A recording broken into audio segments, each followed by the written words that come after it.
Hi friends, welcome to my channel. ಎಲ್ಲರೂ ಹೇಗಿದ್ದೀರಾ friends? ಬನ್ನಿ ಇವತ್ತೊಂದು ಗಂಜಿ ರೆಸಿಪಿ, ಹೆಲ್ತಿ ಮತ್ತು ಇದು ತುಂಬಾ ಈಸಿಯಾಗಿ ಒಂದು 5 ಇಂಗ್ರೀಡಿಯೆಂಟ್ಸ್ ಹಾಕ್ಕೊಂಡು ಮಾಡುವಂಥ ಒಂದು ರೆಸಿಪಿ ಗಂಜಿ. ಮೆಂತ್ಯ ಕಾಳಿನ ಗಂಜಿ ತುಂಬಾ ಟೇಸ್ಟಿಯಾಗಿರುತ್ತೆ. ಇದು ಹೆಂಗೆ ಮಾಡೋದು ಅಂತ ನೋಡೋಣ ಬನ್ನಿ ಫ್ರೆಂಡ್ಸ್. ಇವಾಗ ಫಸ್ಟಿಗೆ ಒಂದು ಕುಕ್ಕರ್ ತೊಗೊಂಡಿದ್ದೀನಿ. ಈ ಕುಕ್ಕರಿಗೆ ನಾನಿವಾಗ ಗಂಸಲೆ ಅಕ್ಕಿ, ಇದು ತುಂಬಾ ಚೆನ್ನಾಗಿರುತ್ತೆ ಈ ರೈಸಲ್ಲಿ ಮಾಡಿದ್ರೆ, ಇಲ್ಲಾಂದರೆ ಸೋನಾ ಮಸೂರಲ್ಲೂ ಮಾಡ್ಕೋಬೋದು. ಇವಾಗ ನಾನು ಇದೊಂದು ಅರ್ಧ ಕಪ್ಪಷ್ಟು ತಗೊಂಡಿದ್ದೀನಿ ಗಂಸಲೆ ಅಕ್ಕಿ. ಇದಕ್ಕೆ ನಾನು 3 ಸ್ಪೂನಷ್ಟು ನಾನಿವಾಗ ಮೆಂತ್ಯ ಕಾಳನ್ನ ಹಾಕ್ಕೊಂಡಿದ್ದೀನಿ. ಅರ್ಧ ಕಪ್ಪು ರೈಸ್ ತೊಗೊಂಡ್ರೆ ಇದಕ್ಕೆ 3 ಸ್ಪೂನಷ್ಟು ಮೆಂತ್ಯ ಕಾಳನ್ನ ಹಾಕ್ಕೋಬೇಕು.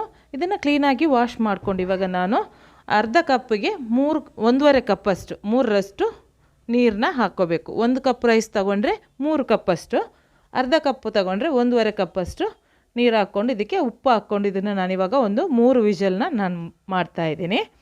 ಇವಾಗ ನಾನು ಅದು ವಿಷಲ್ ಆಗೋ ಮಧ್ಯದಲ್ಲಿ ನಾನಿವಾಗ ಮಿಕ್ಸಿ ಜಾರ್ ತಗೊಂಡು ಇದಕ್ಕೆ ನಾನು ತುರಿದಿರುವಂಥ ಕಾಯಿನ ಹಾಕ್ಕೊಂಡಿದ್ದೀನಿ. ಇವಾಗ ನಾನು ಇದಕ್ಕೆ ಒಂದು 3 ಸ್ಪೂನ್, ಅಂದರೆ ನಾನು ಮೆಂತ್ಯ ಎಷ್ಟು ತಗೋತೀನಿ ಅಷ್ಟೇ ಧನಿಯಾನು ಹಾಕ್ಕೋಬೇಕು.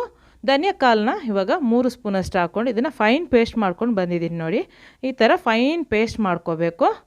ಇದನ್ನು ನಾನಿವಾಗ ಪಕ್ಕದಲ್ಲಿ ಇಟ್ಕೋತಾ ಇದ್ದೀನಿ. ಇವಾಗ 3 ವಿಷಲಾಗಿ ಇವಾಗ ರೈಸ್ ಎಲ್ಲ ಬೆಂದಿದೆ. ಮೆಂತ್ಯ ಕಾಳು ರೈಸ್ ಎಲ್ಲ ಚೆನ್ನಾಗಿ ಬೆಂದಿದೆ. 3 ವಿಷಲ್ ಮಾಡಿದ್ರೆ ಸಾಕಾಗುತ್ತೆ. ಇವಾಗ ನಾನು ಇದಕ್ಕೆ ಆವಾಗಲೇ ಪೇಸ್ಟ್ ಮಾಡ್ಕೊಂಡಿದ್ದೆ ಅಲ್ವಾ ಕಾಯಿ ತುರಿದು, ಅದನ್ನು ನಾನಿವಾಗ ಇದಕ್ಕೆ ಹಾಕ್ತಾಯಿದ್ದೀನಿ. ಇದನ್ನು ಚೆನ್ನಾಗಿ ಮಿಕ್ಸ್ ಮಾಡ್ಕೋಬೇಕು. ಇದಕ್ಕೆ ಮತ್ತು 1 ಗ್ಲಾಸಷ್ಟು ನೀರನ್ನ, ಅಂದರೆ ನಿಮಗೆ ಎಷ್ಟು ಗಟ್ಟಿ ಬೇಕೋ ಅಷ್ಟು ಗಟ್ಟಿಯಾಗಿ ಇದನ್ನು ಮಾಡ್ಕೊಳ್ಳಿ ನೀರು ಹಾಕ್ಕೊಂಡು. ನಾನಿವಾಗ 1 ಗ್ಲಾಸಷ್ಟು ನೀರನ್ನ ಹಾಕ್ಕೊಂಡಿದ್ದೀನಿ. ಹಾಕ್ಕೊಂಡು ಚೆನ್ನಾಗಿ ಇದನ್ನು ಮಿಕ್ಸ್ ಮಾಡ್ಕೋಬೇಕು. ನೋಡಿ, ಇವಾಗ ಈ ಹದಕ್ಕೆ ಬಂದರೆ ಸಾಕು. ಜಾಸ್ತಿ ಗಟ್ಟಿಯನ್ನು ಮಾಡೋಕ್ಕೆ ಹೋಗಬೇಡಿ, ಇಷ್ಟು ಗಟ್ಟಿ ಸಾಕು. ಇವಾಗ ಇದನ್ನು ನಾನು ಗ್ಯಾಸ್ ಆನ್ ಮಾಡ್ಕೊಂಡು ಒಂದು ಸ್ವಲ್ಪ, ಅಂದರೆ 1 ನಿಮಿಷ ಇದನ್ನು ಬಾಯ್ಲ್ ಮಾಡ್ತಾಯಿದ್ದೀನಿ. ಜಾಸ್ತಿ ಹೊತ್ತು ಇದನ್ನು ಬಾಯ್ಲ್ ಮಾಡೋಕ್ಕೆ ಹೋಗಬೇಡಿ, ಒಂದು ಸ್ವಲ್ಪ ಬಾಯ್ಲ್ ಆದರೆ ಸಾಕು. ಇದಕ್ಕೆ ರುಚಿಗೆ ತಕ್ಕಷ್ಟು ಉಪ್ಪು ಹಾಕ್ಕೊಂಡು ಇದು ಒಂದು ಬಾಯ್ಲ್ ಬರೋ ತನಕ ಒಂದು ನಿಮಿಷ, ಇಲ್ಲಾಂದರೆ 1-2 ನಿಮಿಷದಷ್ಟು ಇದನ್ನು ಬಾಯ್ಲ್ ಮಾಡ್ಕೊಳ್ಳಿ ಅಷ್ಟೇ.